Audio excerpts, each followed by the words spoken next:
Felipe Duarte, amanhã, Inter e Seleção do México, é no estádio Beira-Rio. Quais são as dúvidas que tem o técnico Roger Machado?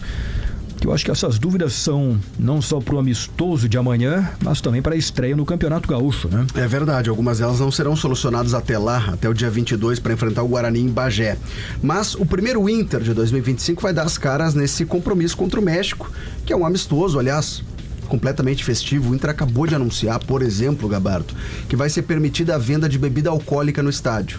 Por não se tratar de um jogo oficial e a limitação da lei imposta justamente sobre jogos e campeonatos oficiais, e aí é um amistoso, então vai ser possível comercializar exclusivamente para esse jogo a bebida alcoólica dentro do estádio, a cerveja dentro do estádio Beira-Rio amanhã à noite, jogo às 9 horas da noite. Bom, por parte do Internacional, a preparação para o compromisso aconteceu, a final, né? Preparação final, aconteceu hoje pela manhã no CT Parque Gigante, como já tem acontecido ao longo da pré-temporada. Portões fechados, a gente não pôde acompanhar essa atividade, mas dá para dizer, Gabardo, que existem, claro, o time já está definido na cabeça do Roger, mas existem 3 posições em aberto, 3 posições em disputa para o início do Campeonato Gaúcho. A primeira é o goleiro. Rocher está lesionado, vai perder os primeiros jogos do Gauchão. A tendência é que Antony, que terminou o Campeonato Brasileiro como reserva imediato, continue nessa condição, e aí sem Rocher ele vire o dono da posição, e também tendo a espreita o Ivan. A outra situação do meia ou do atacante aberto pelo lado do campo, Gabriel Carvalho está lesionado, Bruno Tabata da mesma forma, com desconforto muscular, está fora. O Gustavo Prado, que poderia ser uma alternativa, está servindo a seleção sub-20. Então são 2 alternativas. Ou se coloca um meia por ali, o Bruno Henrique já fez essa função, aberto pelo lado do campo, ou então a entrada de um atacante. Vitinho, Wanderson seriam as alternativas. E a situação que mais chama atenção é a lateral esquerda. A gente já vem acompanhando há um bom tempo a situação do Bernabei, que não renovou ainda o seu contrato, não foi comprado, não se oficializou isso. Inclusive está vindo já para o Brasil, para Porto Alegre, para se apresentar ao Internacional. E o René não renovou o contrato, já foi anunciado inclusive pelo Fluminense. Então o único lateral à disposição do Roger é o jovem Pablo, do time sub-20. O que deve acarretar numa improvisação para o início da partida. Brian Aguirre, contratado no ano passado junto ao Lanús, é um lateral direito de origem, pode ser improvisado por ali. E aí conversava hoje pela manhã com Mariano Antico, que é um setorista do Lanús na TIC Sports, e ele me dizia o seguinte, que quando o Aguirre surgiu no Lanús, treinado pelo Luiz Zubeldia, hoje técnico de São Paulo, ele foi colocado como lateral esquerdo. O lateral direito era o Di Plácido, que depois veio pro Botafogo, hoje está no Sport, e o lateral esquerdo era o Brian Aguirre. Então, na primeira temporada dele como profissional, inclusive, ele jogou mais vezes como lateral esquerdo do que como lateral direito. Ou seja, isso pode se repetir amanhã à noite. Bom, vamos lá, né, Felipe, nessas 3 situações aí. Primeiro, eu acho que no gol o Antony merece ser o titular, porque nas oportunidades que ele teve em 2024, ele passou segurança, né? Então, acho que merece essa vaga aí no lugar do Rocher.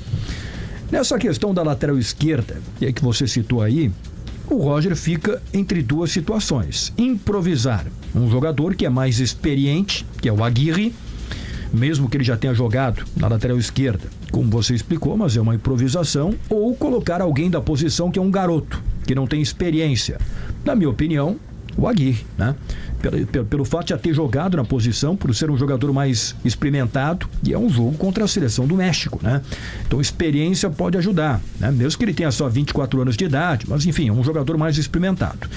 E na função, né, do Tabata, aí, olha, acho que se estabelece uma dúvida importante, né? Porque aí muda a característica do time, pelas opções que você colocou. Ou vai com 2 pontas, que não é a maneira como o Inter jogou na maior parte do tempo em 2024, ou então com o Bruno Henrique que você citou. Me parece também, Felipe, que aí o mais adequado seria colocar o Bruno Henrique, para não mudar radicalmente a forma do time jogar, né? Com 2 pontas. Eu repito, o jogo é contra a seleção do México, né? Que é uma seleção importante, seleção de Copa do Mundo. Então daqui a pouco um certo resguardo aí não vai fazer mal, não. Nós vamos ver as definições do Roger Machado para o jogo de amanhã, com expectativa de um grande público no Beira-Rio, né?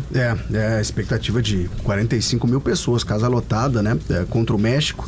E essas dúvidas, né, no time do Inter, como a gente disse, não apenas para o jogo contra o México, mas para a abertura do Campeonato Gaúcho. A provável escalação do Inter dessa forma ficaria com Antony ou Ivan, tendência que o Antony seja o titular, Bruno Gomes, Vitão, Cleiton e Brian Aguirre, ou então a aparição do Vitor Gabriel, que é zagueiro, mas também surgiu como lateral esquerdo lá no Sport, o jovem Pablo, que vem treinando com o time principal, Fernando e Thiago Maia abrindo o meio campo, Bruno Henrique aberto pelo lado do campo, e aí, poxa, mas ele é um volante, vai abrir espaço no elenco? Não, o Inter contratou há pouco o Ronaldo, ainda teria o Rômulo por ali, que poderiam servir num segundo tempo. Wanderson ou Vitinho sendo as alternativas. E o restante, o time que terminou o ano jogando, né? Alan Patrick, Wesley e Borré. Uma outra informação sobre esse amistoso, Gabardo, serão permitidas 9 substituições. 9 substituições, não é aquele tipo de jogo treino, amistoso, que se pode trocar todo o time no segundo tempo, isso não vai acontecer. Ao longo do amistoso, 9 substituições serão permitidas. O México, que já está em Porto Alegre, daqui a pouco a gente comenta um pouco mais sobre a visão deles diante desse jogo contra o Inter e contra o River Plate no próximo dia 21. Esse é o assunto para daqui a pouco. Antes disso, alguma atualização sobre Bernabé? O Inter não comenta, extremamente cauteloso em relação a essa negociação. Da mesma forma, os empresários alegam que precisa de chegar uma documentação necessária do Celtic para que ele possa ser oficializado como reforço do Inter. Mas o atleta, Gabardo, o próprio Bernabé, fez uma publicação nas suas redes sociais na estrada. E o que me foi dito é que uma das opções de ele vir da Argentina era essa, de carro. Então, de repente, o Bernabé pode estar a caminho de Porto Alegre. Mas a última informação que tive, vinda do staff do jogador, é que até sexta-feira, até o final da semana, Bernabé estaria por aqui. Daqui a pouco, Felipe Duarte traz mais informações sobre este início de ano do Inter e o amistoso de amanhã contra o México no estádio Beira-Rio.